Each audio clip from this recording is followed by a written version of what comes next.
Jai Sri Mayapur ki. Sri Nrsimhadev ki.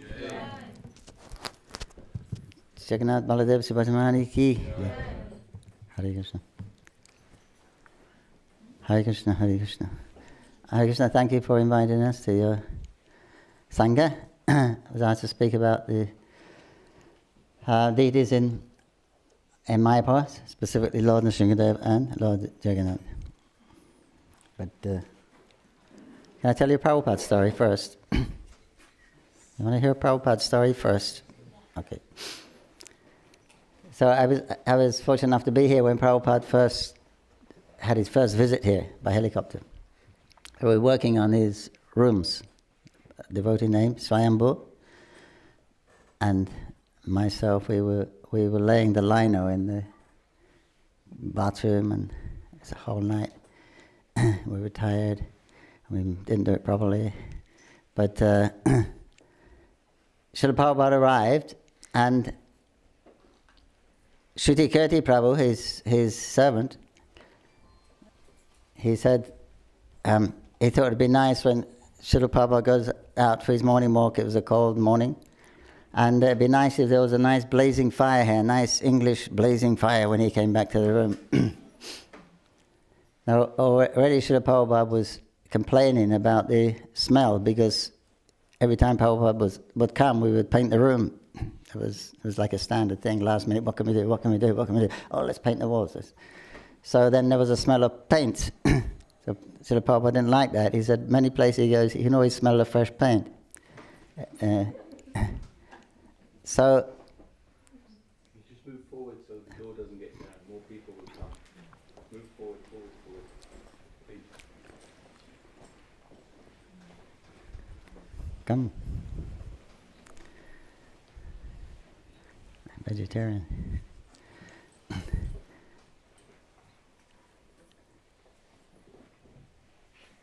So then, we thought it'd be nice, and it'd be a nice idea. So he asked me, I was a bhakta then. So he said, "You know how to make a fire?" I said, "Sure." So he said, "You can make for Prabhupada's room." So, we got the newspaper, scribble it up, then put some wood, then put some coal, and then put a match, and blazing away. But all the smoke was coming out. It was the damper.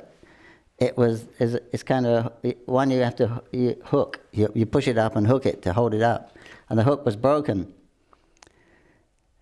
We didn't know what's going on, so we put our hand up there to hold it open. But then the fire was blazing, we were getting burned, and then we didn't know what to do. And then we had to.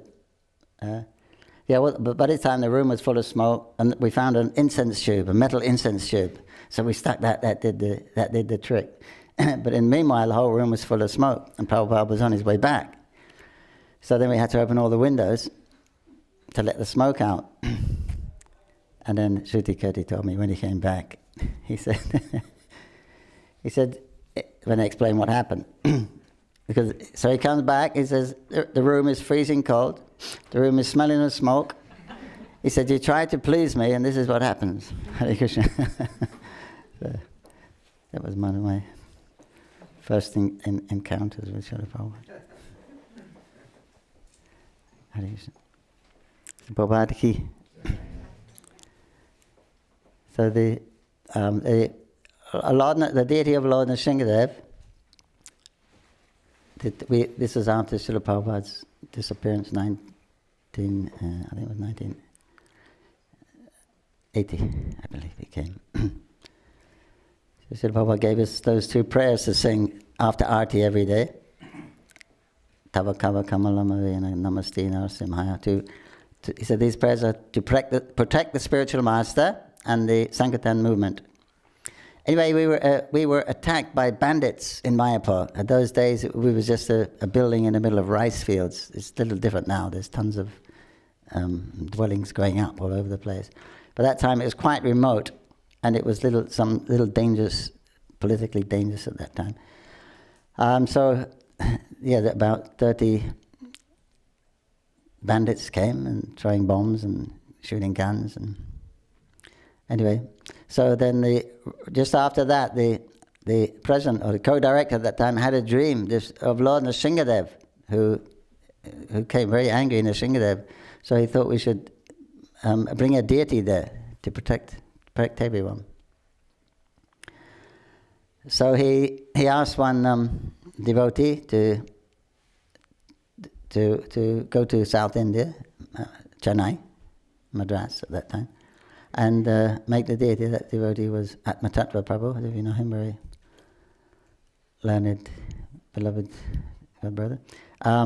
So he made a sketch of the vision that the co-director had, and he took it to a very famous Stapati there, who looked at the picture and he looked through his books. He said, yes, this is a bona fide form of the Lord. This is Nrsimhadev, 8 arms. It's an Ugra category, angry category. And this one is especially angry. This is Stanu Nrsimhadev. Stan means place. It means that when he first appeared from the pillar, he was very angry. Right? He'd been tolerating all the attempts of Hiranyakashipu to kill his beloved Prahlad. This is the final, he can't tolerate anymore, so he bursts on the pillar and he's super angry, his legs are bent, and his 2 front hands are like this, he's just ready to pounce on that rascal. So he said, yes, he said, but we don't make this kind of deity, nobody worships this kind of deity. He said, too angry. When you worship the deities, you only ask for something, right? Should ask for something. That's what the deity is for, some reciprocation. Better if it's a spiritual thing, but whatever, something's better than nothing, even if it's material. I think you should move up a little bit because it's little the doorway is being blocked. Tons of room here.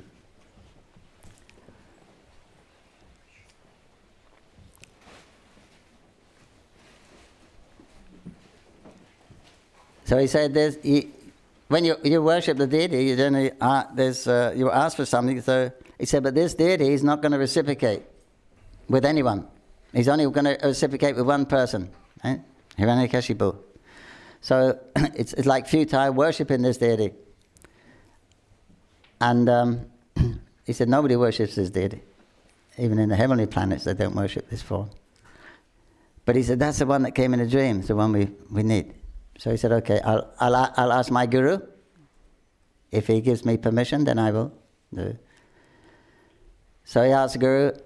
Guru said, who wants to make a deity like this? He said, it's for ISKCON in Navadvip. He said, there was a deity like this. On the way to Bangalore, there was a deity worship like this. It was a very opulent worship. He said, there used to be elephant program every day. He said, but now that place has become a ghost town. Is this what they want, ISKCON want for their campus in Mayapur? Do not do it. It will not be auspicious for you. It will not be auspicious for them. So the devotee then, he went elsewhere looking for other sculptures, but he wasn't satisfied. So he thought, let me try again. He went back to the original one, and surprisingly, he said he agreed, he'd do it. Apparently he had a dream. And then his guru came in the dream and told him to make the deity. And then later he confirmed by letter. So he said, you can go ahead and make. The reasoning was that in the dham, all of the deities in the dham, they take on the same mood as the presiding deity of the dham. So the presiding deity of Navadvip is Lord Gauranga. And his mood is, what is it? Compassion. Mercy, giving, very generous. So he's like that. In that case, then he'll be okay. So he said it'll take 6 months to make the deity. So 4 months later, the devotee goes down. Harbal, how's the deity? What deity? Nrsimhadev. Oh yeah, I haven't started yet. Why not? I didn't find the stone. So he said, look, all around there's hills and mountains, the stones everywhere all around, but you can't get a stone. He said, he looked at me like a professor would look at a dull student, and he said, I'm not making a grinding mortar. He said, I'm making a deity. And for that you need a living stone. Okay, so living stone. They know how to, they tap in certain places, and the sound that produces, they can understand with the living stone. It also has another test, there's some kind of bug that eats across the stone and it'll leave a track. He said, that's another evidence.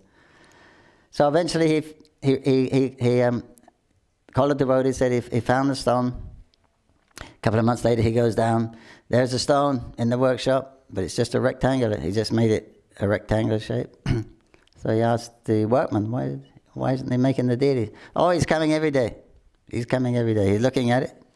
He's coming and he's going. What they do, he'll come and he'll meditate on the form that he wants. He'll just look at that stone and he'll meditate. And sooner or later, then he'll get that form will appear. You'll see that. Then with the chalk, he'll chalk out and then he'll get his men to do the rough work, and then gradually he'll do all the finer work, the finishing work. Anyway, about a year later, it's finished. So devotee was waiting there. They finished the deity. So he thought that Stapati had some social engagement. So he thought, I'll call the devotee, take it deity after the weekend. But that night there was a big thunderstorm. And he got a phone call. Your factory's on fire, burning. So by the time he got there, it was not really a building. There's bamboo walls and little gotcha. By the time he got there, the whole place was burnt down. And Nrsimhadev was standing there, smoke coming up all around him. So he called it, to take your deity away. He's burning the whole place down. So they put him in a truck. They put sand in a truck, laid him in that, covered him up, and then he drove to Mayapur. The drivers, the lorry drivers, they told us it's very unusual. Every state border, usually they'll stop and want some tax, But when they said, what have you got there? And we just lifted the thing up, they said, okay, go. we never paid any tax. It never happened before. So then it was quite a simple installation of Nrsimhadev, and so since that time there have been no major problems. So then it was when the deity arrived, they had a meeting, and they called the pujaris. There were 3 pujaris. Janana is my brother. He's the head pujari there in Mayapur, and myself and another pujari. And then so they said, who's going to worship Nrsimhadev? And nobody wanted to worship him. But everyone had a better excuse than me. So they said, then you'll have to worship him. I said, I'm not going to do it. They said, why not? I said, I'm too scared. You hear another story how I said, yes, I will do it. And it wasn't like that. They said, we know why you're scared. I said, why? Because you don't follow 4 regular principles, you've got good reason to be scared. I said, no, of course I'm following. Okay, if you're following, that's okay. Well, here's the key. There's your service. So after 2 days, it was okay. But the one devotee there, local boy, he was always scared. He said, that deity makes sounds. And he said one day he was just putting the deity to rest at night. I was leaving the deity room. He said, I heard such a sound. Oh, my hairs were standing on end. I looked around and saw everything was in order, so he went up to close the light and locked the door, paid his obeisances, and asked for any forgiveness, any offenses he made. So he goes to go back to his room. At the end of the night, then he's woken up. The bed is rocking. He was on a bunk bed. He was on the top. So he thought it must be the pujari underneath, getting up for the Mongol Arati. Anyway, the bed's moving, and he opens his eyes, and he sees Nrsimhadev sitting under the bed. So he's already afraid of him. Now he's really freaking out. And he tried to get up, and Nrsimhadev put his hands on his shoulders, felt like the weight of the whole universe. And so he was really panicking. And Nrsimhadev said, be calm. He said, it's okay, be calm, be calm. It's okay, be calm. I just come to tell you, when you do my worship in the temple, there's no need to be afraid. You do it with a peaceful state of mind. Okay, that's all, just be peaceful. So and also, when you wake me up, Mangalarti time, don't turn the spotlight directly in my eyes. And then he disappeared, then the devotee jumped up. And he was like a haunted person. We thought he was haunted by a ghost. What happened? He was running up and down what we call the building we were staying at the time. Long building, they call it. It's a very long building. Prabhupada had it built. It just happened to be the longest building in West Bengal. He was running up and down the veranda. What happened? What happened? Anyway, he ran to the temple at that time. It was early morning. Boom! 3 liters obeisances outside the temple. And he came a little sober. So then he came back. It was just before Mangalarti. So he said, and then everyone was looking at me. I wonder why. Then I looked down. I realized I wasn't wearing a dhoti. But he had marks on his shoulders for a number of years. They're not there now. So that was one of the first things. Then another person claimed to have seen the deity. And he's actually the acharya in one of the Gaudiya mats now. He wasn't then. He told Jananivas that on Nrsimhadev Dasi, he said, I was worshipping Nrsimhadev, I was fasting, staying up all night. In that temple they also have a Nrsimha deity, Gopinath, Gaudiya mat. And he said at the end, I was staying up all night, and he said, and Nrsimhadev appeared in my room. He said, this one, your one, and he's wearing a red dress, and he appeared to be satisfied with me. He appeared to be smiling. So I told my Guru Maharaj, he said, don't tell anyone. Now you go to ISKCON temple and you offer some worship. But I'm telling you anyway. So it was another devotee who claimed he saw them. Then there was another devotee who claimed that Nrsimhadev spoke to her. She used to be here. Bhanurati? Atma Vidya. Yeah? Gokulananda's wife. Atma. Anyway, she was here. She was teaching. So she was teaching. She went to Mayapur. She was teaching in Mayapur. And apparently she's had some problem with her eyes since she was a child, which comes periodically. Then she's out of function for a few weeks. So it came, and so she was praying to Nrsimhadev, Lord, please help me. I can't do my service now. Please show your mercy. She said, then Nrsimhadev spoke to her, and he said, you first get my old eyes back, then I'll fix your eyes. So she thought, I must be hallucinating. And then it came again. So because we actually changed Nrsimhadev's eyes from the original ones, somebody gave some other light, big stone like that, to half round. They're called tiger light stones. They're brownish and they got gold flecks running through them. It's a natural stone. And I put them on and asked everyone. Nobody really, everyone thought it was okay, but apparently Nrsimhadev didn't like them. And so she was thinking, how do I know about getting your eyes back? So he told her, you go to the pujari, tell him to take these eyes. We actually put them over the old ones. We didn't take the old ones out. And so she went and told him, and she said, believe it or not, but the next, so then we checked her out, that she's a very sober person, not so sentimental. And the next day she came back again, and she said again, last night I was woken up at night time, and that voice came again. Tell the pujaris to put my eyes back. We believed her, and so the next morning we actually took those other eyes off. Exactly that time, then her eye problem left her. So it was a kind of miracle. Usually it stays a long time. and another person who was who lived in the same apartment. I was telling her that story. She said, I'm staying in the same block, same apartment building. She said that night, Nrsimhadev came, she said there was so much energy in that building, no one was sleeping on.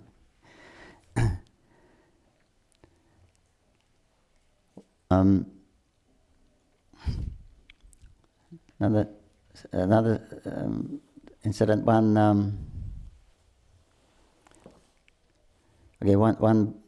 boy, he ran away to Bombay. He wanted to become Bollywood star. He ended up washing glasses in a tea shop, 11 hours a day. But fortunately, that tea shop was right outside our temple in Juhu. Somehow or other, he got time to go in there one day, and the devotees preached to him. And they said, "Why don't you join?" So he said, "Yeah, nothing to lose." So then he joined the temple. They said, "You should actually go to Mayapur. You can join the Bhakti program there because you're Bengali, actually from Bihar." But so then he joined the Bhakti program, and then he integrated into some department there. Meanwhile, his parents, they were frantic. It was his only son, and he didn't tell them. He just left. So one day their relatives came to Mayapur and they saw him.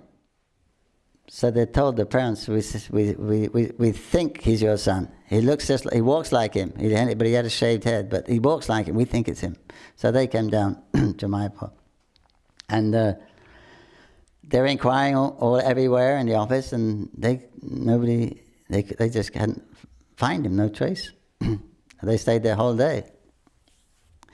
And they couldn't find him. Couldn't see him. Then during the Sunday Aarti in the evening, then Nrsimhadev's Aarti was going on, and she was praying to Nrsimhadev. Prabhu, last time I was here, I was also chanting Hare Krishna, but now my only son has left me. I can't take any more pleasure in life. Please, I beg you, if you reunite my son with me again, then also raise my hands and chant Hare Krishna, Hare Bol. As she finished praying, her son came between her and Nrsimhadev and stopped. So they were very happy.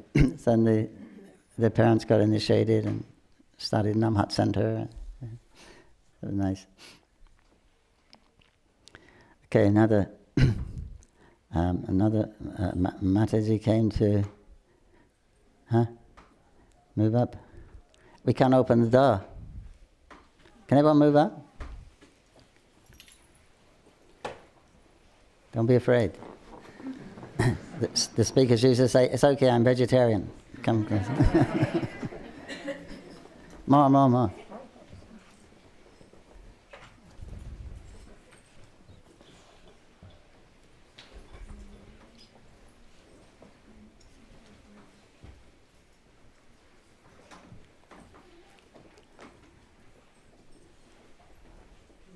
Mr. Kishore, Hare Krishna. He used to look after me when I was a bhakta here.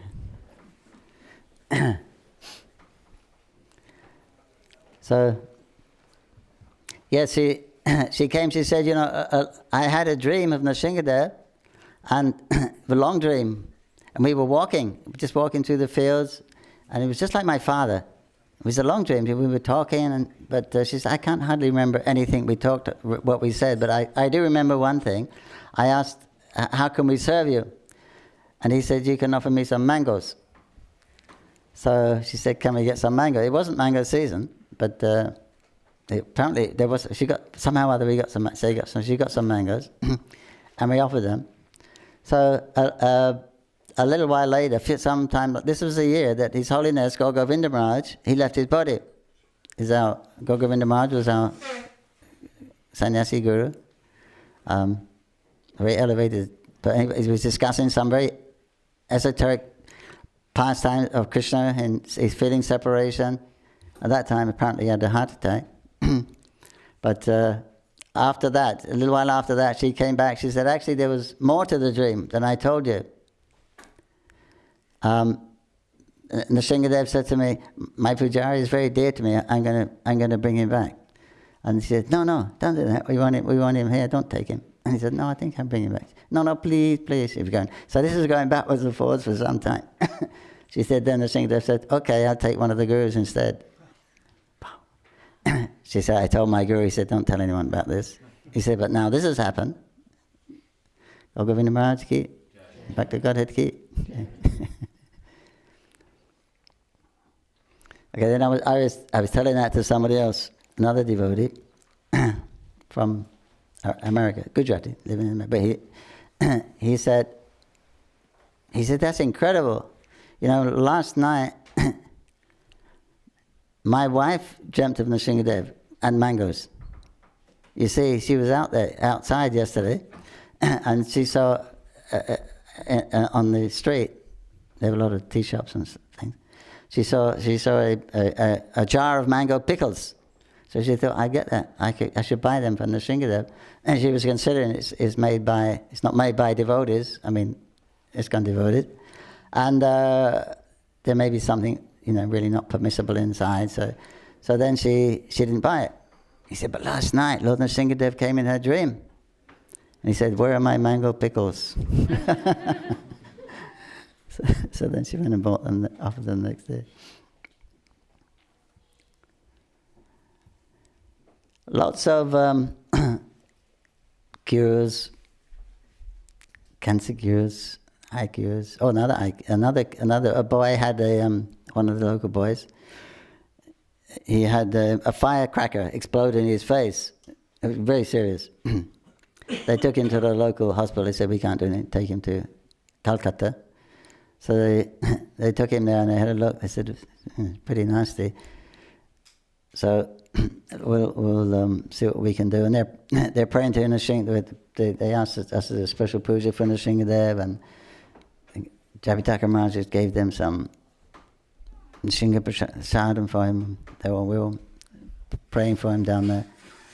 So the doctor said, what we suggest we'll do, we'll just clean him up now and do the best we can. Then when he's healed up a bit, after 6 months, then his eye, he's not blind. His eyes, there was fear for that. His whole side of the face was all burnt. We'll and wait for 6 months, then we can go in for plastic surgery. So they took him in the theatre. And after some time, they come out and they call the parents in. They said, look, yes, your son is perfectly good, just a little mark. He said, what happened? I don't know. We just started, it all came off. And they said, we never seen anything like this before. He's Krishna's boy, yeah? He said he's one of Krishna. He said, you have to thank Krishna for this. We can't explain it. Yeah, and another interesting story. And these devotees were from Taiwan, and mother and daughter. The father wasn't a devotee; he wasn't interested at all. But he was dying. He was dying of cancer. He's in his last days. So they had a picture of the Mayapur Nrsimhadev, and they were praying to Nrsimhadev, please. He's not a devotee. He's not interested. Please. Give him some special mercy. And they were, they had Srila Prabhupada's tape playing, Krishna, Hare Krishna, and he was just going in and out of coma at that time. But sometimes he was in supposedly coma, but his eyes were closed, but they could understand he was hearing the mantra because his hand was hitting the bed and his ring was ding, ding, ding. He was kind of doing that in time. That was the only sign of life, so they could understand that he was hearing the. And then he said, "Who is this man that came in there with you?" He said, "No, it's just us two." No, this big tall man with a face like a lion and long fingers. They looked at each other and said, "That's Nrsimhadev." He said, "Nrsimhadev, yes." He said, "He's not in agreement. It's him. You can't see him. You can't see him. His eyes were closed all the time." But he's there and he's telling me something. He said, this mantra they're chanting, you should also chant that mantra. And now he's gone. He said, no, where is he? He's gone. And he said, what is that mantra? You teach me. So he taught him Maha Mantra. And they began to chant it. Hare Krishna, Krishna Krishna, Hare Hare, Hare Rama, Rama Rama, Hare. And that night he left his body very peacefully. In fact, they were having a condolence. And in fact, the staff of that nursing home, they came. They said, when we burned his body, it's usually black and white, the ashes. But that one was just like jade. The ashes are very extraordinary for some reason. He said, and also, he said that room he left in is a very special atmosphere. We go in there sometimes for some quiet. We don't use that room now. We just go in there. And that mantra he chanted, can you tell us what that mantra was, please? So they also began to chant Hare Krishna. So Krishna takes care of your family also. I mean, he wasn't even devotee. He wasn't interested. He didn't even know anything. So, but by the mercy of his devotees and their prayers for him. Again, another uncommon incident. There was a boy from Delhi. He came to do Bhakti Shastri, and he got smallpox. Smallpox, and it's very contagious. He went to the doctor. He said it's a contagious type. You have to be isolated for 19 days or whatever it is. So he went to the homeopathic doctor. He said the same thing. He went to the Ayurvedic doctor. They all said, "Oh my God!" So then he's in the temple praying to Nrsimhadev, because it's not a very nice thing. You have these black spots, and it really itches, and you can't take bath. That's one thing. You're not supposed to take bath with that. So he's praying to Nrsimhadev, Prabhu, I come after so long. I've been trying to come and do Bhakti Shastri. My parents won't let me go for 2 years. Finally, they agreed to let me go. And now I've come here, and in the middle of the Bhakti Shastri, I won't be able to complete it. Go Purnima's coming. All the big devotees have come. I won't be able to see them, and I'm just suffering. Please help me. Then the Chokidar kicked him. Hey, he shouldn't be in the temple. Take Mahaprasad, go. So he was. So then he took rest, and the next morning he woke up very early. He felt quite good, and he took a shower anyway. And when he took the shower, all those black spots washed off, and he was fine. It doesn't happen, but for smallpox. But that was another miracle.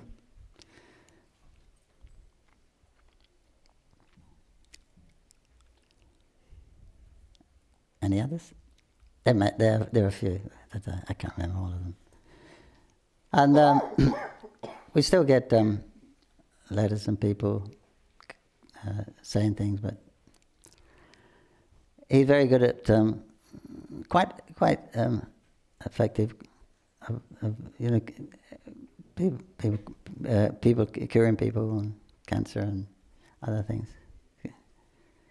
So he got a nickname, Dr. Nrsimhadev. People always come to me, oh, this. I said, I'm not a doctor. You pray to Nrsimhadev.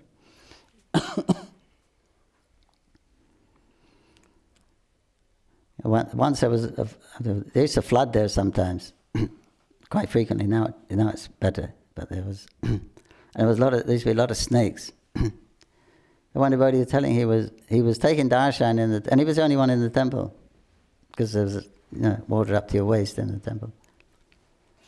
And he was taking darshan in Nrsimhadev,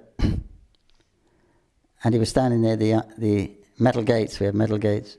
So they were little open. He was standing there. Then he heard someone call his name. So then he moved around. As he turned around, then a cobra dropped from the gate. It was on the metal gate and dropped right where he was. He said, no. The thing is, there was no one in the temple. But someone called his name. He moved and boom. Shall I tell you my snake story? One year there was a very big flood. In the year 2000, the water went over Nrsimhadev's head. You ever seen a picture? There's a Nrsimhadev in a flood, there's a hand coming out the water with a flower. It's actually a trick shot. We ducked down. The water was only that deep in the temple. We kind of got on our knees. Put the flower. Yeah. So this this time it was just up to the water was just up the top of the altar of Nrsimhadev, and so I would have we do a very simple puja, but I put all the articles on a plate, put that on a wooden table, and that would be like a boat. So I'd push that out there. I had a flashlight in one hand because there's no electricity, of course, and a stick in the other. There's lots of snakes. So then I would at this time I could sit on the. I'd put the table on the altar, and I could sit on that. It was just above the water level. Then I could do the puja like that. So one day there was a little snake in there, about that big, but they're deadly also. It doesn't mean baby snakes. It just depends how much poison they put in. So he was swimming in here and there, and I was trying to concentrate on the puja. But and then he disappeared. So before I could see him, now I couldn't see him. So I was a little nervous. Then I looked down, and he was curled up on the seat. It was only that much. The seat was only this big, It's about 3 inches, and he was curled up there. So that was the quickest puja I ever did in my life. Then I just edged off the seat and floated him away with the seat. But there used to be one big snake come in almost every day. He would come in and he would do the parikrama around the Nrsimhadev the other way, not the way we do, the other way, opposite way. He'd go from right to left, and then he would go out. And one day he came late. I'd already finished the puja, and I was offering the arti. Hello, is it loud? Can you hear me? Yes. Not very well. Yes or no? Yes. Can you get any more volume on here, or is it dying? Haribol, Haribol, Haribol, Haribol, Haribol. Is that better? So this day, I would finish the puja, I was offering the arti, and then he came. And then he came around the altar, and then he came to me, and then he stopped. Because he couldn't get past. It's very narrow. The wall is here, and the altar is here, and I'm standing blocking his path. So he's looking like that, about 4 feet away from me, checking me out. And oh my God! And then I looked down, all my hairs were standing on end. It was on ecstasy. So I was thinking, what am I going to do? I mean, you can't run in water, and my stick's on the other side, and I felt really helpless. I felt really, really scared. Then I looked up and I saw, hey, Nrsimhadev's here. We're supposed to be always dependent on Krishna, right? He's right in front of me, and I'm not even seeing him. Just trying to think of how am I going to protect myself. So that was quite a lesson for me. Then I was praying to Nrsimhadev, Prabhu, you're in everyone's heart. You're in my heart. You're the super soul. You're in the snake's heart. If you want to bite me, he'll bite me. If you don't want him to bite me, he won't bite me. Right? Please. Then the snake, boom, he dunked under the water. Oh my God! And it was all, you couldn't see it. It was all muddy, Just waiting for somebody to wrap around my leg, and nothing. He never saw him again. He didn't come back.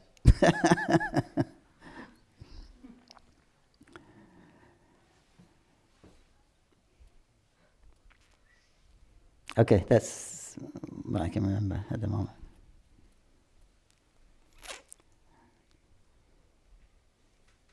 You want to hear the stories of Jagannath?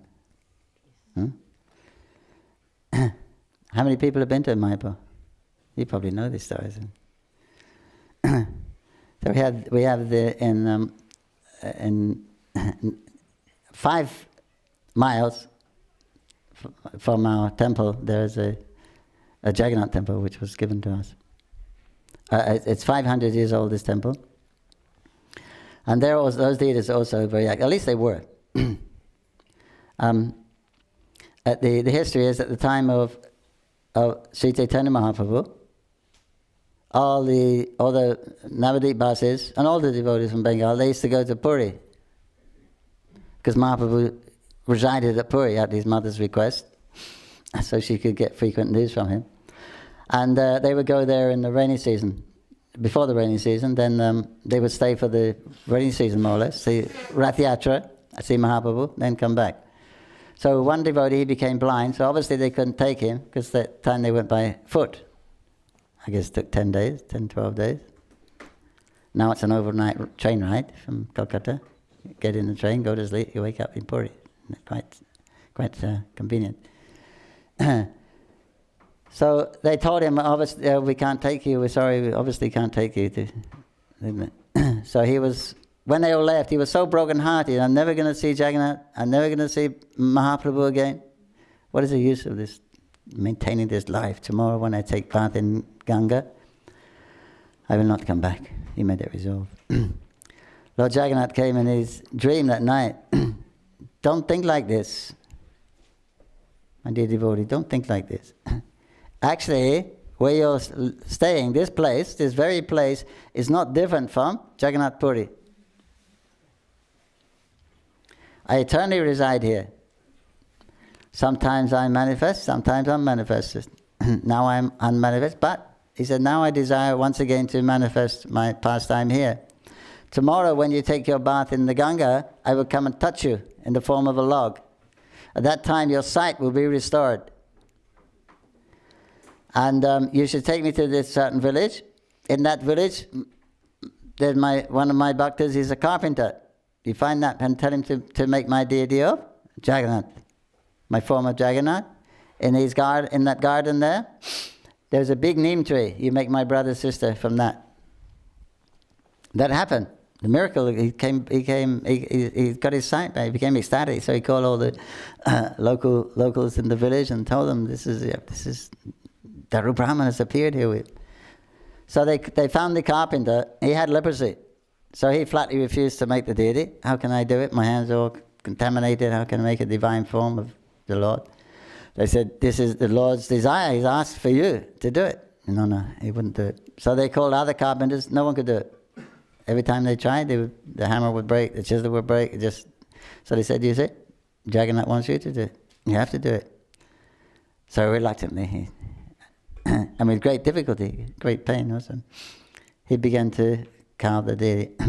But another miracle happened while he was carving the deity, so his leprosy was disappearing. By the time he finished Jagannath, then his leprosy had also gone. So a very miraculous deity even before he appeared. So those are the deities there. They've been there since 500 years. Now after some time, we don't know how long, but it was after that devotee, Jagadish Ganguly, after he left his body, went back to Godhead, Lord Jagannath in a dream to the persons that the family that were looking after that.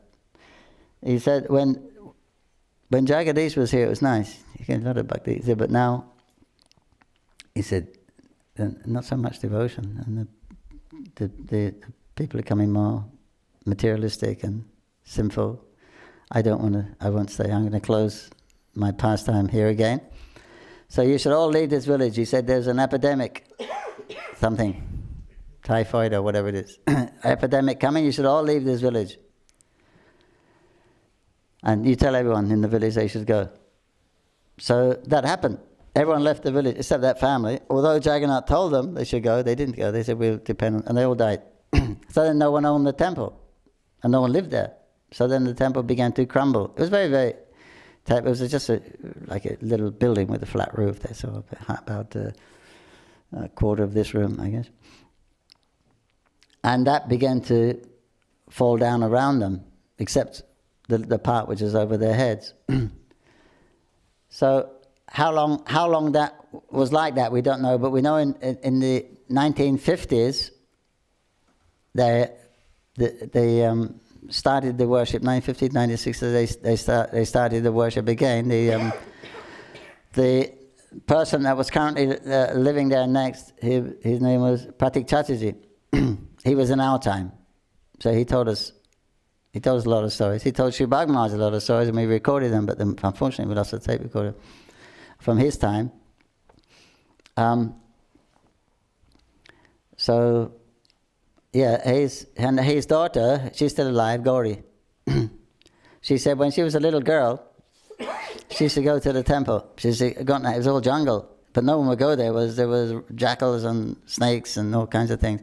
But she said I didn't have any fear because I was so young at that time. I didn't realize. She said I used to crawl on my hands and knees, and I used to see those deities. She said there were lots of wild things there, but they're never on the deities. There were other places. Then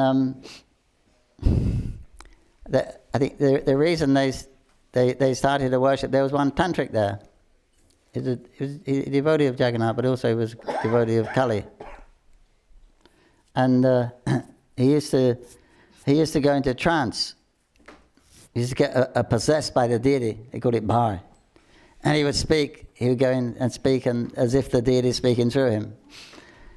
He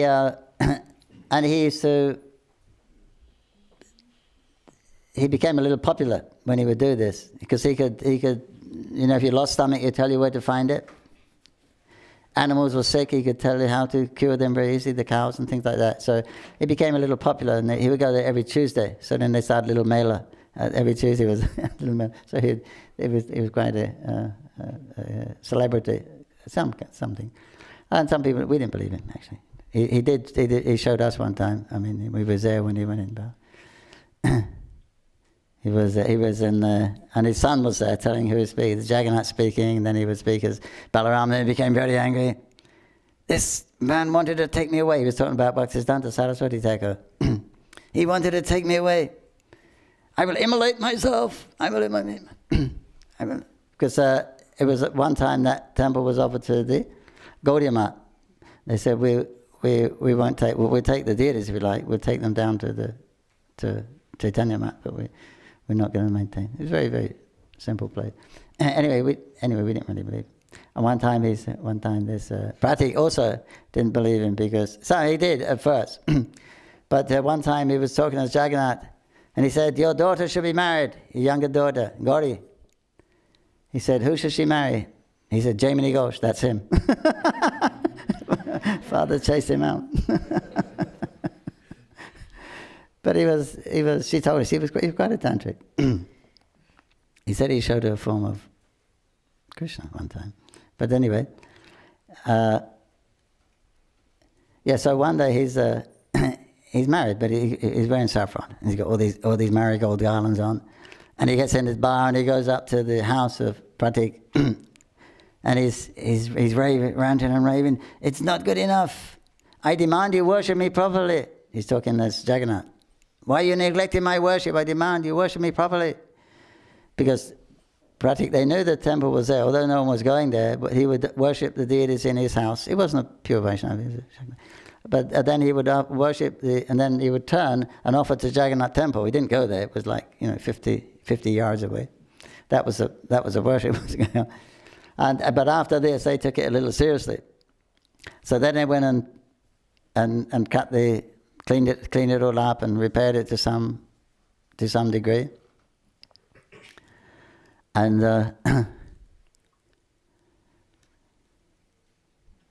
this tantric, he told us some stories, but we took them out of the publication afterwards. We thought it was a little too far out, a little exaggeration. But it was him that actually established the worship again. So a few things from that time, when one incident when this youngest daughter was getting married, so some thieves came. Right? When there's a wedding, there's some gold in India. It must be gold.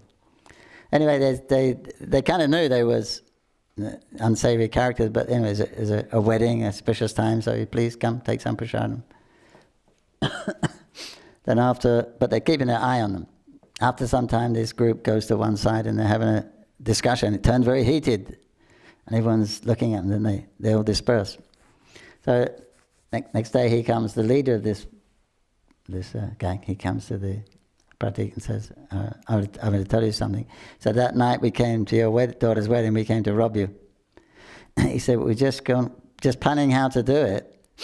He said, then I saw this light emanating from Jagannath temple, and it was hovering over you, your party. Very extraordinary. And I thought, so I told the others, we're gonna call this job off. It's not gonna work. They couldn't see it, but I could see it very clearly. But someone said, no, we come here, we're ready, let's go, let's do it. And then there was a argument. He said, but then we got so much attention, then we had to disappear. So Jagannath saved them then. Then another time, it was Snanyatra is the biggest festival there. There was some devotees came from Puri, came to see the Mahaprabhu's Janmastan. And while they were there, they asked, is there any Jagannath temple here? Jagannath deities, because Jagannath is the Deva. So they told him that there's one at Rajapur. So he went there to worship them. Lord Jagannath spoke to him and said, here, not like Puri, Jagannath Puri, here we get the chapan bhog. He said, here they're very poor. They don't feed us. We little fruit and batosha. It's sugar sweet. That's it. If you could arrange a feast, we'd be very happy. And Snanyatra is coming very soon. If you make on that day, we'll be very pleased with you. So they did. They made the chapan bhog. So that was, and like that was the standard. Then once a year, he'd only get cooked food once a year.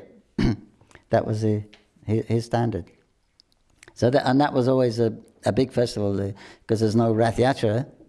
Of course, the devotees are making one now, but that is in Vrindavan. Mayapur is not different from Vrindavan. Rath Yatra means bringing Krishna to Vrindavan. So you wouldn't really have a Rath Yatra in Vrindavan because it's already Vrindavan. But anyway, the devotees want a Rath Yatra, and they made a big Rath Yatra now in Mayapur. But not these deities. When we were given the temple, the service, then there was a condition that these deities should never leave. So they'd have another set to go on the cart. Yeah. So he, So once on the Snanyatra, thousands of people come. They're all poor. Anyone can pour, and it goes on for a few hours.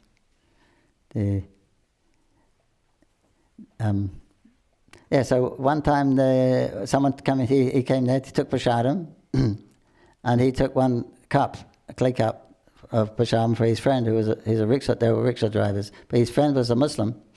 He gave him the prasadam. Take this, and he threw it. We don't eat food offered to idols. So next morning he came. A Muslim man. He came to the temple, gave some incense and to the pujari and said, please offer this to your God, and can I have some of that Kijri prasadam from yesterday? He said, we just made an offering, I'll give you fresh prasad. He said, no, I want that Kijri from yesterday. I said, what's going on? You want yesterday's prasadam? You're a Muslim? What's going on?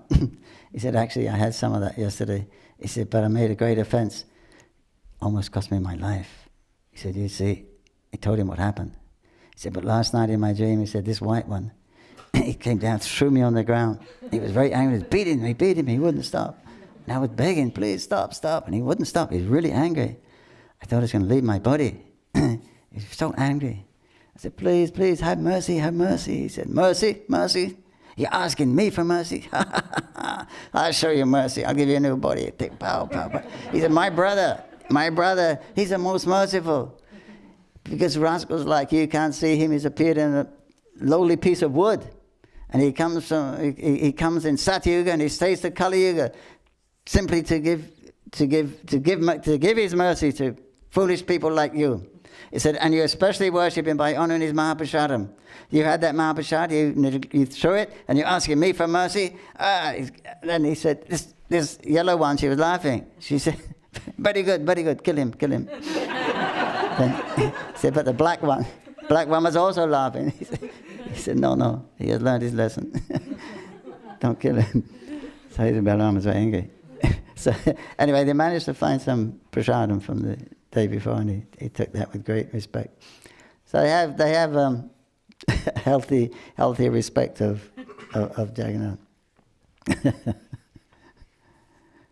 There was another thief up there, and his friends told him, "Don't steal from Jagannath. He's unpredictable." he was stealing. He stole something from Jagannath. Then he was robbing another place. He's robbing a house, and they caught him, and they cut his hand off. Then they called the police. Then the police come take him. Said, "First, before you take me to the police station, you take me to Jagannath temple." He said, "I know why this happened." So they have a good healthy respect for Lord Jagannath. So that sometimes they offer their new grains and things like that. And another time, when we got the temple in, I think maybe 78. It was the first time the Prikram, Gopurnima Prikram, it went that way. It's on the Prikram path. It was the first time they went that side. And then the owner, Pratik, at that time, he was old. He didn't have any sons. He had 7 daughters, and they'd all got married and gone. So he had no one to do the puja. He was old, so he saw so many devotees, young devotees, enthusiastic from all around the world. And he said, "Would you like to take over the seva of Jagannath?" So the devotee said, "Hari Bol, Hari Bol." And then we built a new temple. Because the old temple, I mean, the temple was really run down. I mean, the deities couldn't even stand up by themselves. It was in quite bad shape. We had to do some extensive. They're 500 years old. So where they were standing in like a trough, and it was damp, and so that was in 78. And then we built the temple which exists in there now. You can still see the old temple is still there, the old room. So when we acquired the temple, he gave us the temple and some land. There had no facility there for staying or cooking. So we would cook extra for Radha Madhava. Then the pujari would put that in a tiffin, Rajbhog, and put it on his bicycle and offer it. So he would get that one meal a day. Now he's starting to cook, not once a year. So then after some time, His Holiness Jayapataka Maharaj went there, and he said, "Look, the temple is not legally ours. There's still a few more signers needed from this land. So don't increase the standard till it's firmly in ISKCON's under ISKCON care. Then we can make the standard good standard." So he didn't know they were making the offering. So the pujari thought, "Okay, then I won't offer the Rajbhog." So next day he didn't offer it. That night in his dream, he goes in the temple and opens the door, and the deities are gone. So he's devastated. He's coming out, "The deities have gone, the deities have gone." He comes rushing out. Then he sees walking across the fields. The deities are walking away. He called Jagannath, "Baladev, Maharani, come back, don't go. And Jagannath said, "No, we're not staying here, you don't feed us." We're going to Mayapur Chandradoya Mandir.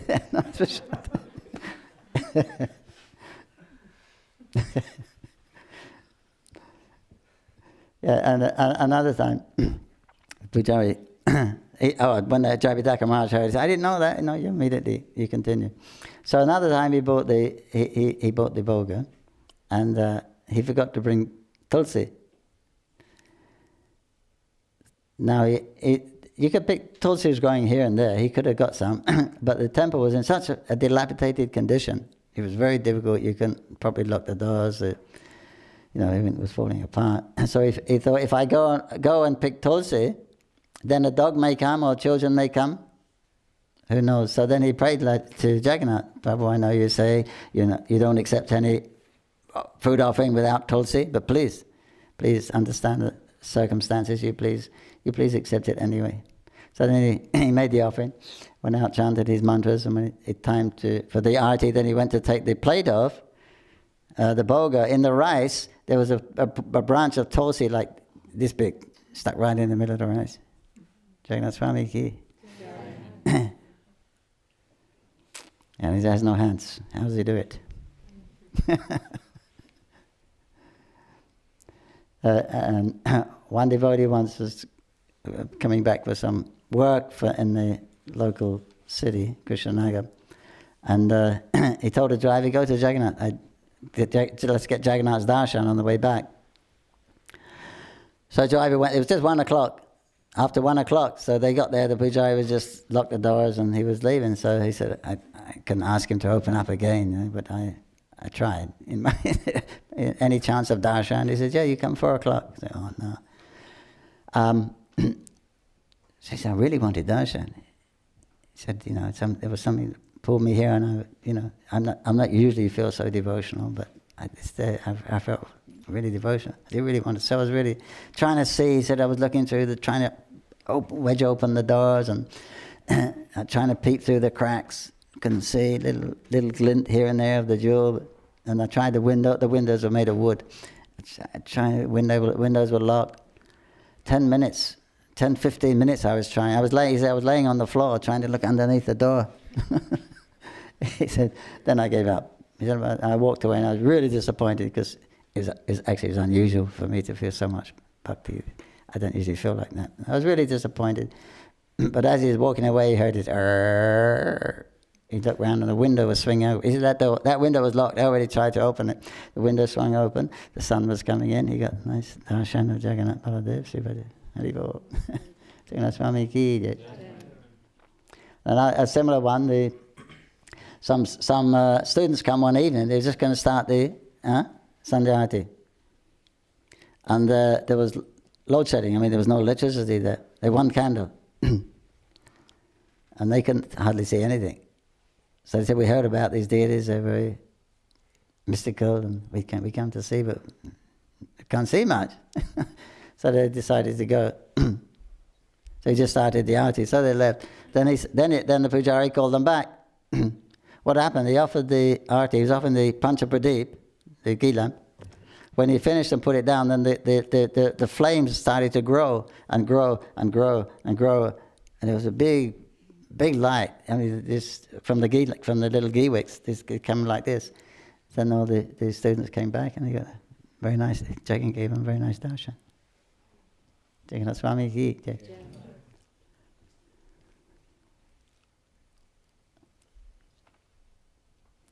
Before we had the temple, also they were in another village. They were made a temple of Jagannath. They thought, why should we buy a deity? We can take that one in Rajapur. Nobody's worshipping. So they came and kidnapped him. They were carrying him back to their village. And suddenly they all felt the call of nature at the same time. So they put Jagannath down, did what they had to do. Then they tried to pick him up. He couldn't move him. He was heavy. He became very heavy. And so they went back to the village and brought more men. They had 13 men. They couldn't lift him at all. So then they realized they made a mistake, and they went back to the pujari and were straw in their mouth and said, "Oh, we made a big mistake. Deity's out in the field." So then the pujaris went and brought him back. And when we were making the new temple, every day one of the workers, he would take a marble tile, about this, like this.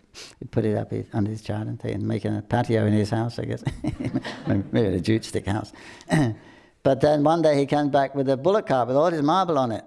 And he comes up to the devotee in charge with, "This is, I made a booby." They bite their tongue. I put the tongue out. Any Bengalis here? Anyway, that's what, Kali? Ma Kali? Big red tongue. And she's got her foot on Lord Shiva, her husband. You seen that? She was really angry. She was in trance. She was really angry. She was dancing. Whole universe was trembling. They said, "You better stop her. You better stop her." Nobody could stop her. Even Lord Shiva tried to stop her. She couldn't hear. She was really... So then Lord Shiva laid on the floor. And then she kicked him, or she trod on him with her foot. Then immediately she realized, boom. Then she came sober. So that's her. When she made a big mistake, they go like that. So she's got a big red tongue, biting her tongue. How do we get onto that? What was the story? Huh? Oh yeah. So they come, and they come to the devotee who's looking after construction. He said, "What's going on?" He said, "Sorry, please forgive us."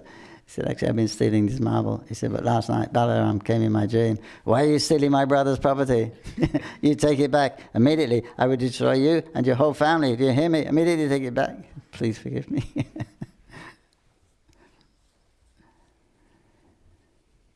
Then one devotee was taking sannyas in Mayapur. So he procured a Govardhan Shila. He wanted to travel with the Govardhan Shila. So he left it in the Jagannath temple till he went out traveling. After a few days, Jagannath in the some or other talks to the head person there. Ever since this Giri Govardhan has been here, we've been having a hard time. You see, he takes all the prasad. Not prasad. He said he doesn't even wait to be offered. When the pujari is bringing it in, at that time he's taking it, and he's very quick. We can't, and he takes all the sweets first. You have to do something about this. So then we told Javitaka Maharaj again. He said, "You have to make a separate plate for Govardhan." So now he has his own plate and peaceful.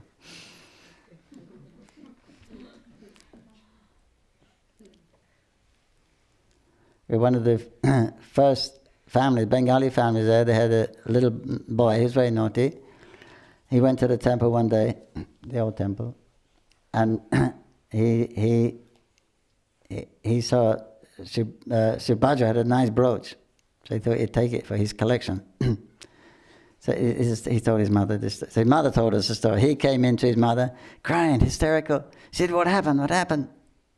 He said, "I went to the temple. Subhadra Devi had a very nice brooch. I wanted to take it." And then Balaram swung his arm, slapped my face. She says, "You're mad." No, he did. And I asked that devotee years ago, a few years ago, because he's grown up now. I said, "Is that true?" He said, "I don't know." He said, "But I was going to take the brooch, and then I found myself on the back outside the temple." But that's what he told his mum, that Balaram gave him a good swipe.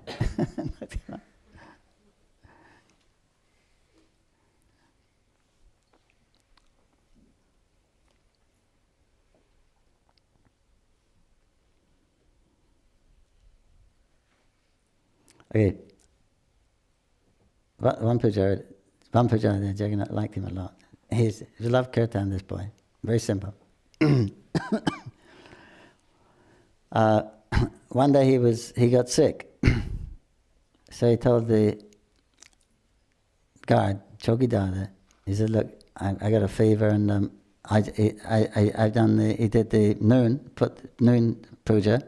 There was no other pujari there, he was the only one." He said, next puja is 4 o'clock. He said, "But I won't wake him up at 4 o'clock because I'm too sick. I'll wake him up later on. So don't wake me up because I need some rest." At that time, hardly anyone was going when we first moved there. So he takes rest. Jagannath comes in his dream. "Hey, Uti, wake up. What are you doing? You're not too tired to eat. You're not too sick to eat, and you didn't stop your kirtan." He loved kirtan. You're not too sick to do that, but you're too sick to serve us. Come on, get up. So he said, "But I was really wiped out." So then he went back to sleep. Then the guard was boom, boom, boom, boom, boom. He said, "Wake up! It's 4 o'clock." He said, "I told you not to wake me." He said, Come on, you got to. Oh, it's too much. Jagannath comes, the guard comes. So he wakes at the. Jagannath speaks to him. "Actually, we like you doing our puja. The other pujari came this morning, not very careful. He's a little absent-minded. Sometimes he sticks pins in us." He said, "You see, you lift up my chada, you will see." So he pulled the chada from Jagannath's arm, and there was a spot of blood. Jagannath Swami ki. Another time it was the cold season was coming. Then Jagannath gets his warm clothes and his blanket, quilt. That's Odon Shashti. You know Odon Shashti? You know the story of Pundarik Vidyanidhi? Jagannath slapped him? Chaitanya Tamrita? Huh? You don't know. It's a famous story. Chaitanya Tamrita. At the time of Chaitanya Mahaprabhu. Or just after. Anyway, briefly they were criticizing the Sarup, who was it? Sarup Damodar and? Huh? No. Who got his face slapped?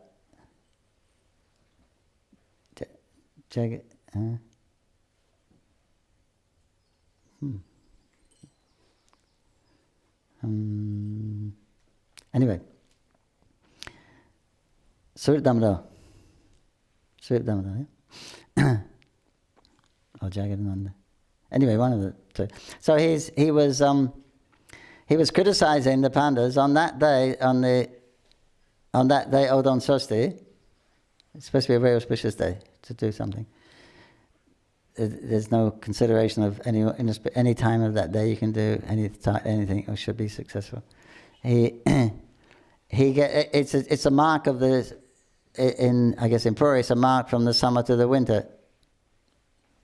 So then he gets starched cloth. So he was saying, why Pundarik Vidyanidhi it was. So he said, why these pandas are often Jagannath starched cloth? Because it's not considered pure. You should wash the cloth first. Starched cloth in Bengal, when they make the cloth, they usually use rice water. After they cook the rice, they cook it with a lot of water and then pour the excess water off. That water is like starch, so sometimes they dip the cloth when they make on the handloom, then it becomes like a starch. But it's supposed to be washed first. It's not considered pure for puja. But they were dressing Jagannath in that. So he's saying, why are they doing that? He said, well, there's tradition. You know, if it was bad, the king would have stopped it by now. He said, but anyway, they should know better. It's an injunction is you can't do that. That's the rule. It's in the scripture. So we have this mild argument. At night,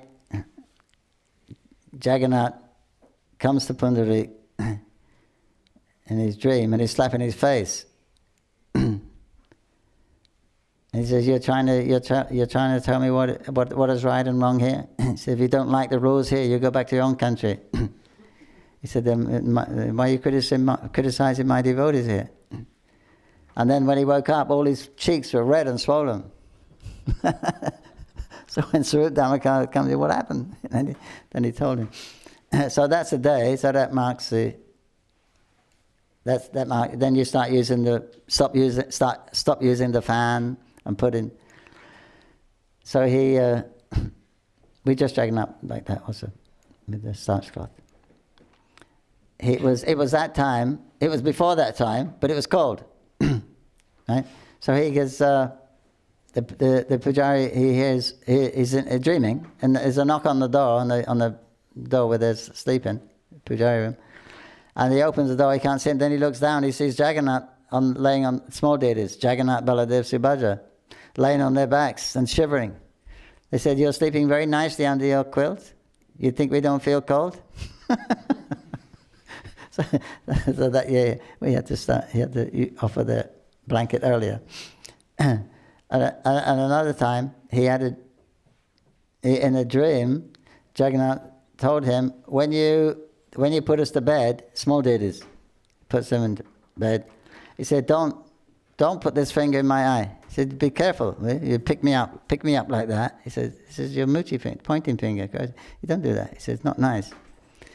So he was a little shocked. Then, so later on, he forgot about it, and he did the same mistake again. He picked Jagannath up, and then he said, Jagannath put out his hand and said, "I told you, don't touch me with this finger."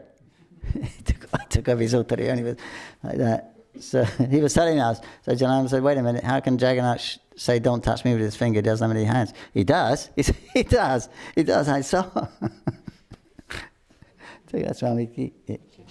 So another time he was just in the deity, he put it on the necklaces. put on 3 necklaces, 4 necklaces, and then the last one fell off. So he picked it up and he fixed it again nicely. Again it fell off. He was just surprised. He fixed it very nicely. Again it fell off. Oh, good. He picked it up again. Jagannath said, I don't want any more. Don't you understand? 3 is enough.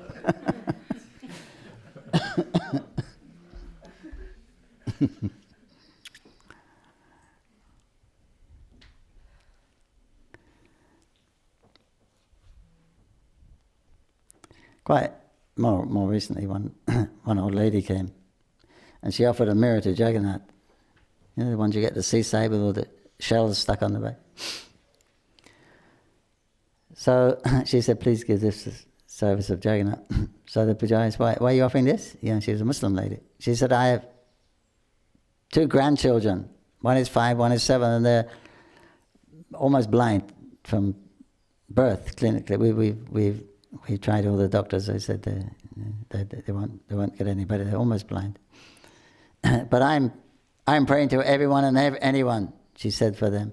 And recently I came here and I felt something. And I was praying to your Jagannath. And I said, if you make my grandchildren's eyes shine like a mirror, I will buy you a mirror. Made a deal. She said the next day they were like 70% good. So I'm bringing this mirror to exchange.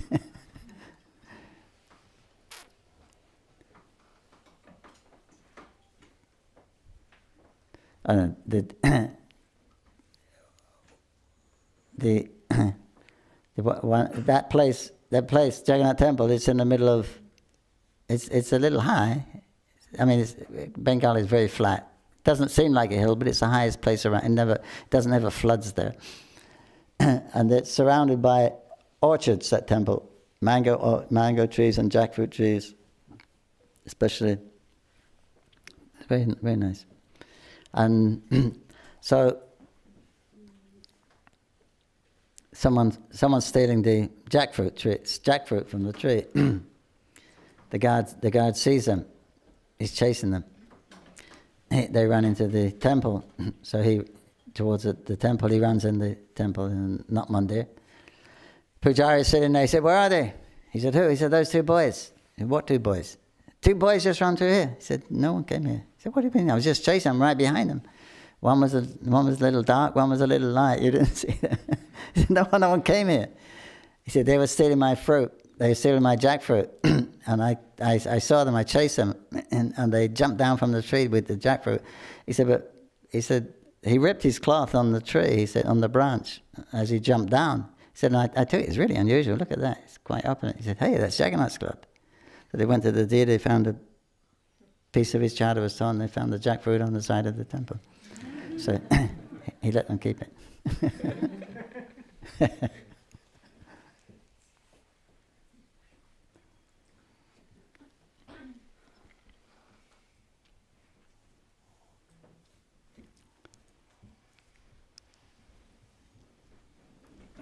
Any more? I was wondering if you were able to share with us how you met the devotees and how you met Srila Prabhupada. And how you began this journey of serving Lord Nrsimhadev and so on. Well, I told you how I got the Nrsimhadev service. That's another story. And how you met the devotees in the first place? Met the devotees. First time we saw them, I mean, we see them walking on the street sometimes in the morning and coming back from somewhere. But the first time we actually met them, we're not speaking, was in a nightclub. Flamingo in Water Street. That was one of my favorite clubs. It was called the Flamingo. And it was a basement club with black walls and black ceiling. So, and it was the all-night session. It means it started at 11 p.m. So, and the devotees were playing there. New Year's Eve. Yeah.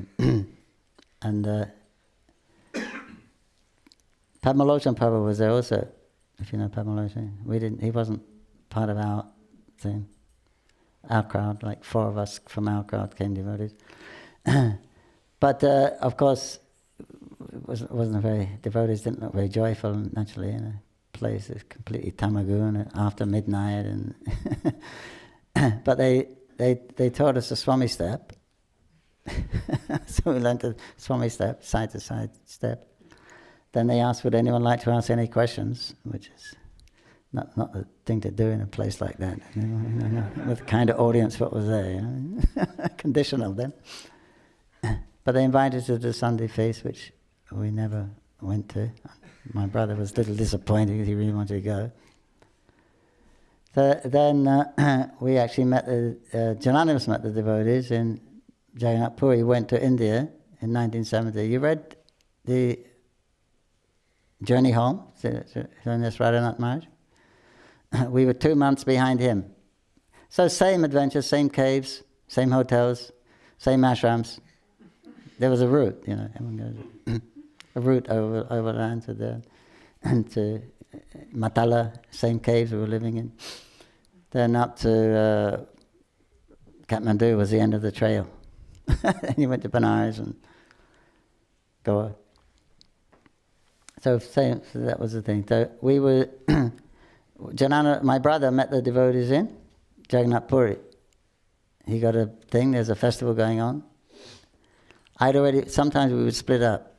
It was cool to be on your own without any money in India. That was part of the scene, part of the trip, So you had to go through that. Just so you realize there's someone looking after you, it's a God trip, the self-realization. There were thousands of people on the road. It was a good time, people were searching, they wanted something. So he went to Puri and I was waiting for him in Benares. I'd already been to Puri. So he got the Ashram Jagannath, Baladev, Subhadra. He didn't know who they were, but he got. And he met the devotees there.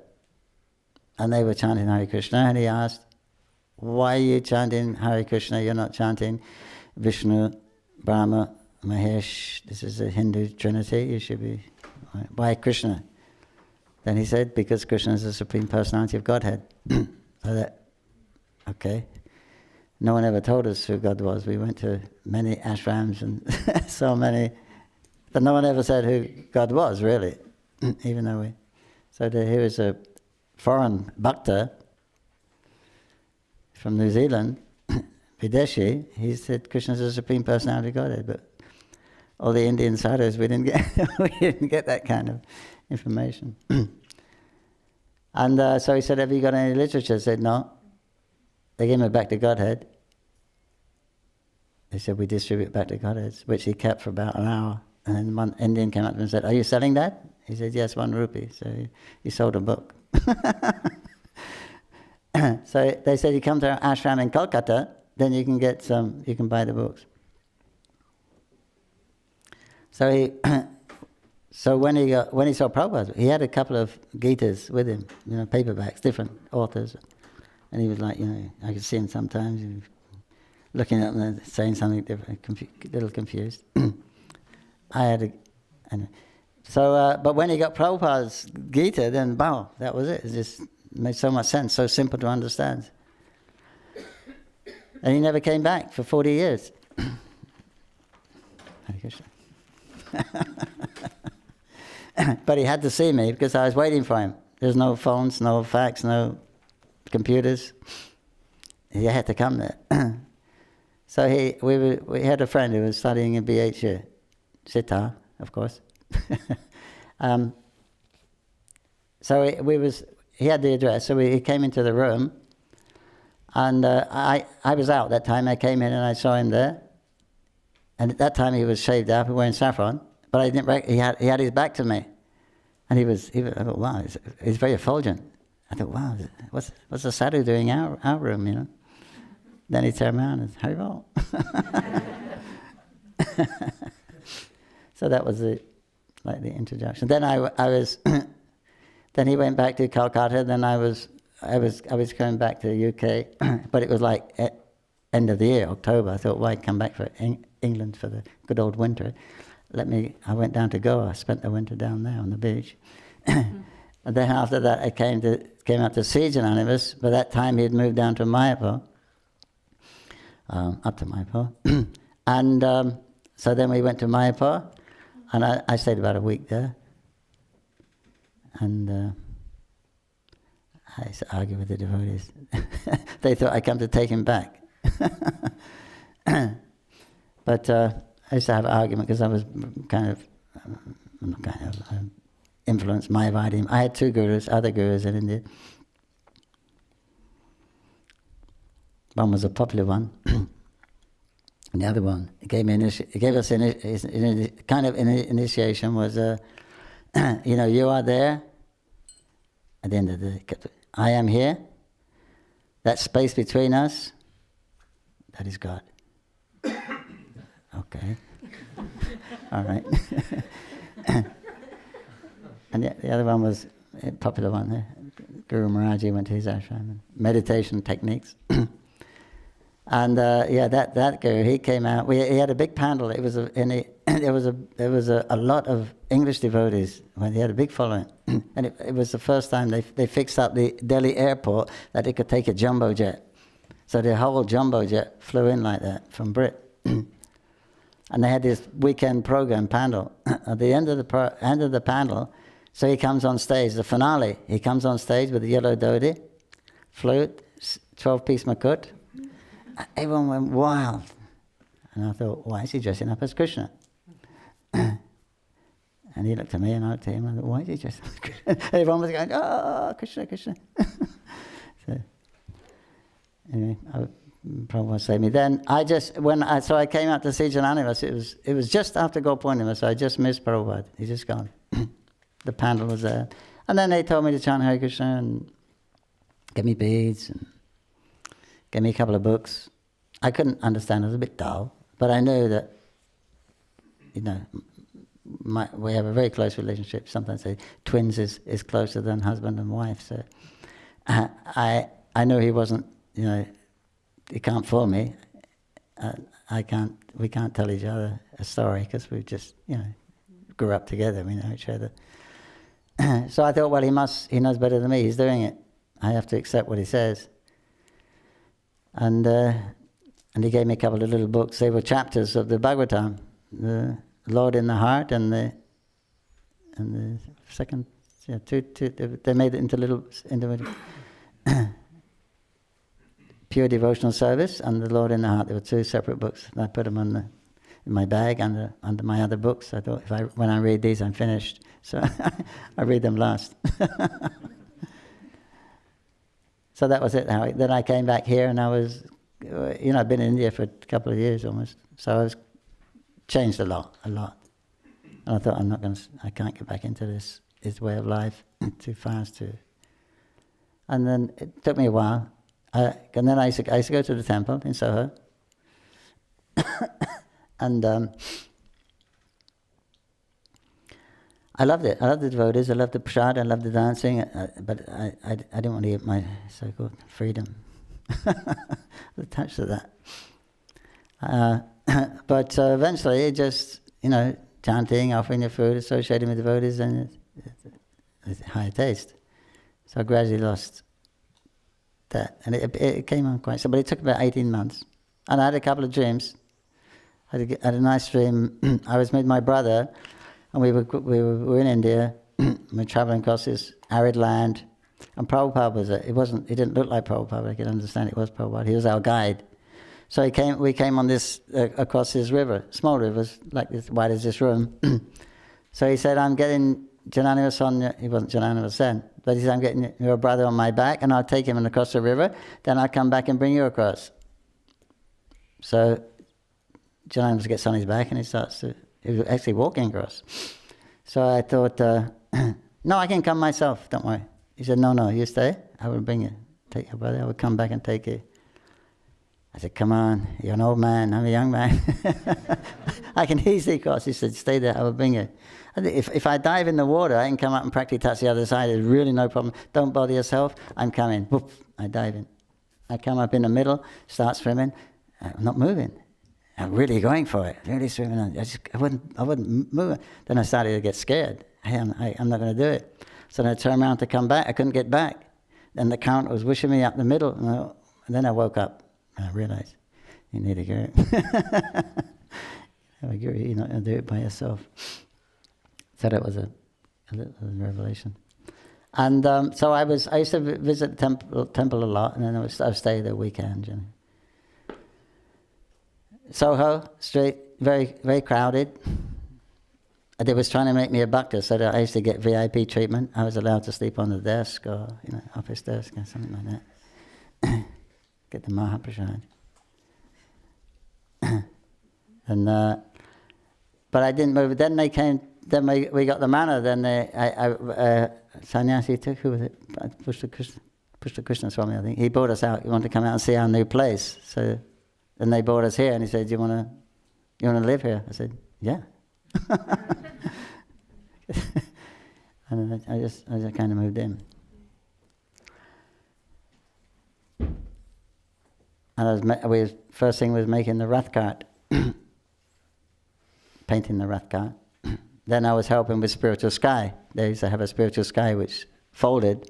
Then someone was picking it up again. So I was like his right hand, because I knew London and things. And that was where the bakery is now. It was a stable. And you could have, it was like 1 or 2 people in each room. Because there was only half a dozen devotees. First of all, there was devotees all from London. So there wasn't many devotees at first. They came quick, but in the beginning there was only about a dozen devotees here, so you could have your own room, more or less.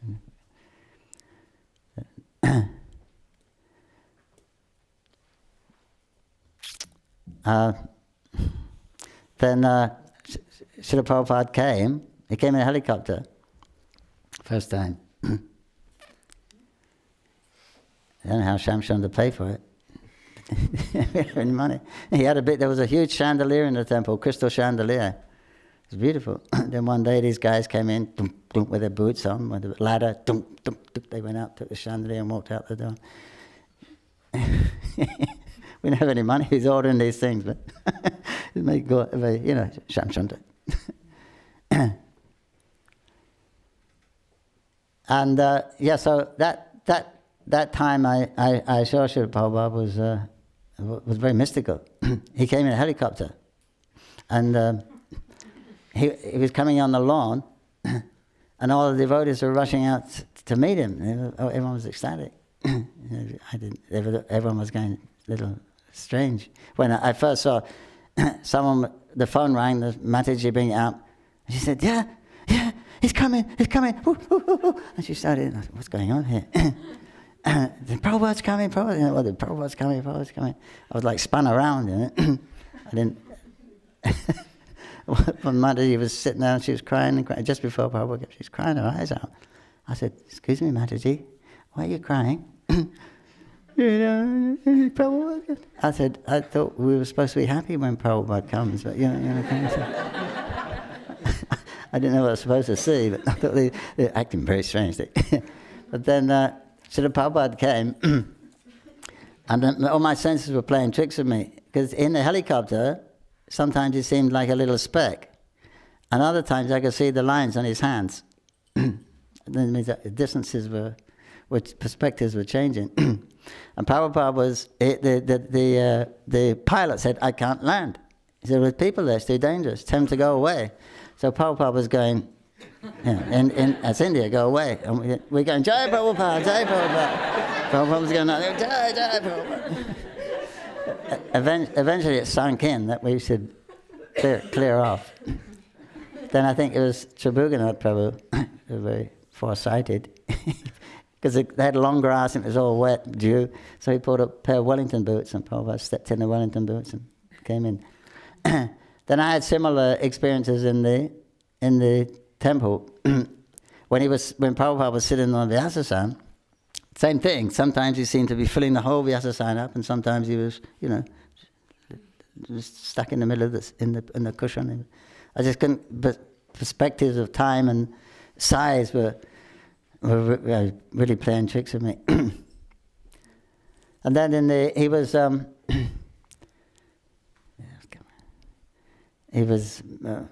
had some other experiences.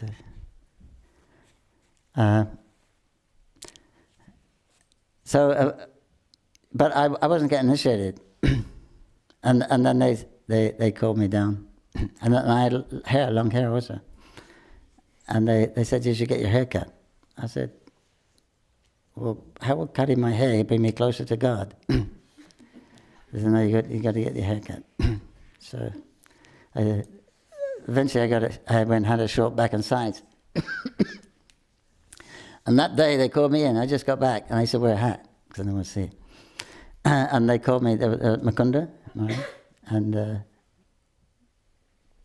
Pushta Krishna, Swami, and Madhavananda, I think. He was a TP. So they said, they brought me in there, and they said, okay, you got to shave up. I said, look, da-da-da-da. I said, no, it's not enough. Shave up or ship out. So I shaved up. I hated it. I was always scratching my head. I'm not going to shave up ever again.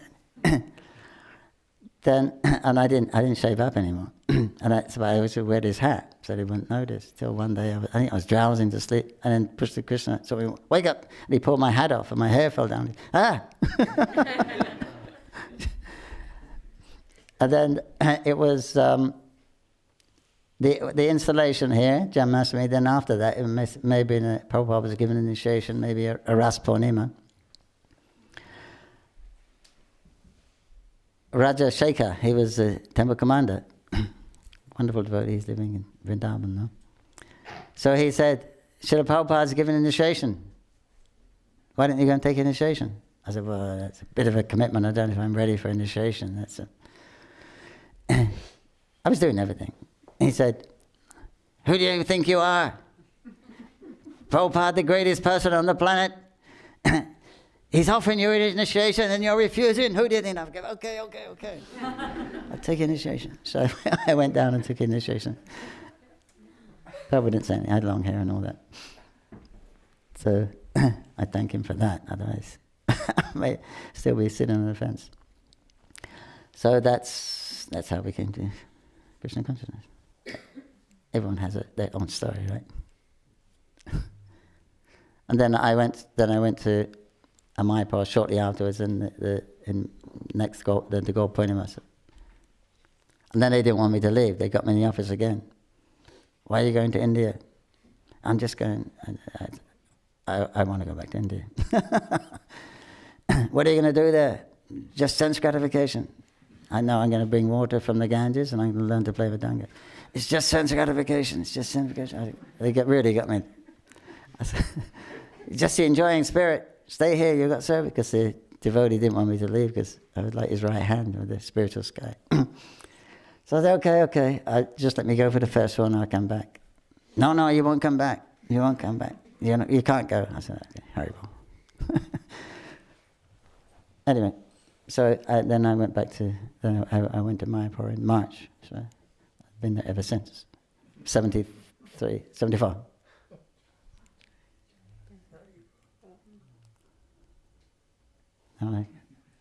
And after 15 years I came back because we didn't need a visa at that time, Commonwealth passport. Then every 5 years I now have to get a visa. So thank you for having me every 5 years. Srimai Badham ki, Jagannath Swami ki jai, Prahlad Singh Bhagwan ki jai, Sri Prabhupada ki jai, Bhaktivedanta Bhaktivedanta ki jai, Nitai Gaur Premanande, Hari Hari.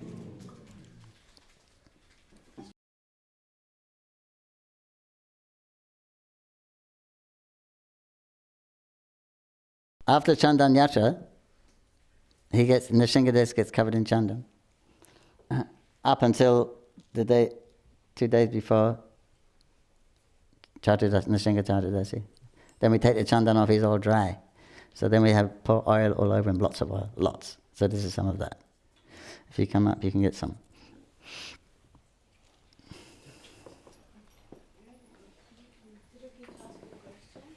Okay. Is the relationship between Nrsimhadev and... Relationship between me and? No. Huh? Between Nrsimhadev and Lord Jagannath. Mm. And when is, I think it's called Navakshatra, when every 15 or 13 or 19 years where Lord Jagannath changes body. Then Lord Jagannath is dressed, they are dressed like Nrsimhadev. I've seen photos. Yes, yes. And I'd like to know a little bit more about the relationship between the two. And if Before Jagannath was installed, there was Sati Yuga. They were worshipping Nrsimhadev in the temple while they're waiting for Lord Jagannath. But he has different. There you'll find different pictures with different dresses on. He dresses as Ram. He dresses as. But it's not always Lord Jagannath. They have Radha Krishna deities. They dress them. But the artist's impression, you'll see them dressed as Nrsimhadev or Ram. Krishna Arjun. Is it according to our Gaudiya Vaishnava tradition? Is that correct, or is it a speculation? Well, we're very close. We're very close. And Jagannath, he sets the standard for all the festivals. Lots of festivals, they're coming from him. And they worship. Of course, that system was established by Shankaracharya, what they follow. Ramanuja wanted to change it, but Jagannath kicked him away. I mean, so it's the same person, but he's there in the temple also. And Nrsimhadev has a place in Puri, in the same compound.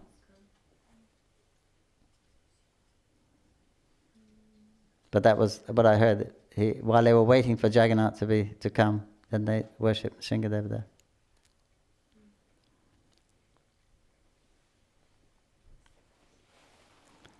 But nothing from Radha Madhava.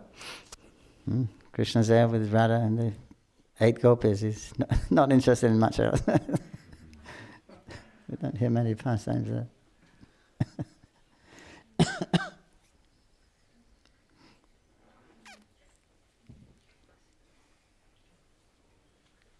Okay.